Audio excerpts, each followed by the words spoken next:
Hi, I'm Amy Moskowitz, and I'm the reference manager at the Haverford Township Free Library, and this is Reading with Reference. This week I'm recommending what New York Times book review called a harrowing, deeply compassionate dispatch from the heart of a national emergency.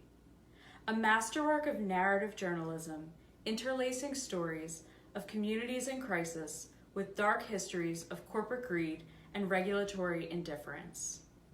Dopesick, Dealers, Doctors, and the Drug Company That Addicted America by Beth Macy is a deep dive not only into our nation's opioid crisis, but also how it all began and the lives it affects.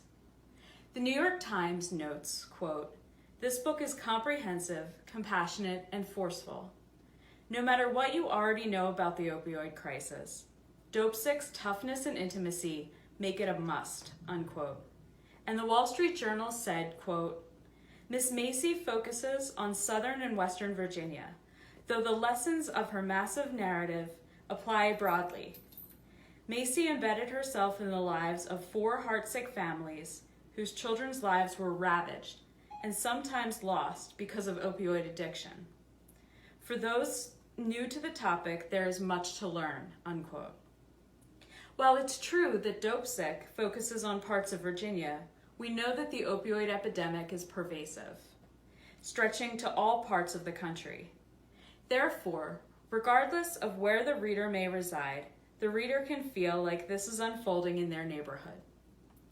While I was amazed by the tracing of the epidemic to its roots in Big Pharma, especially the drug company Purdue Pharma, and how their sketchy practices directly led to the crisis, I was more moved by the personal stories and case studies in the book. You'll meet so many families and individuals in Dopesick and get to know their stories. I found Dopesick to be comprehensive, well-researched, and well-written. This was the first book that we did for the nonfiction book club at the library, Reading for Understanding, a book club with issues, and it fostered lots of discussion.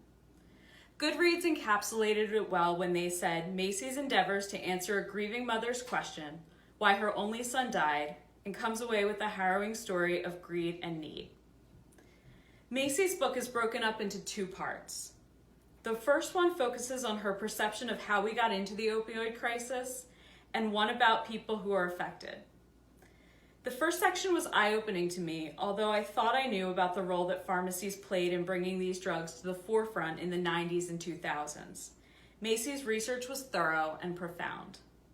She traces the beginning of the current epidemic to 1996, when Purdue Pharma released OxyContin, with the claim, preposterous in hindsight, that this new pill would be less addictive than other opioids on the market.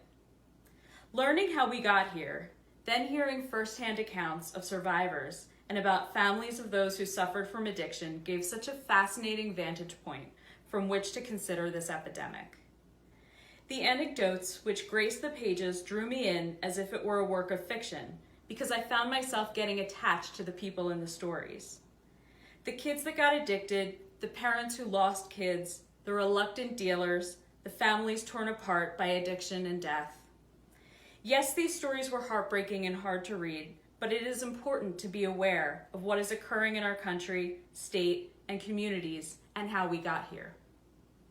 So how can one like a book like this? Well, it stuck with me long after I finished it.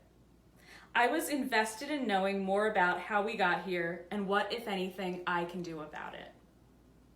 Thank you so much for listening.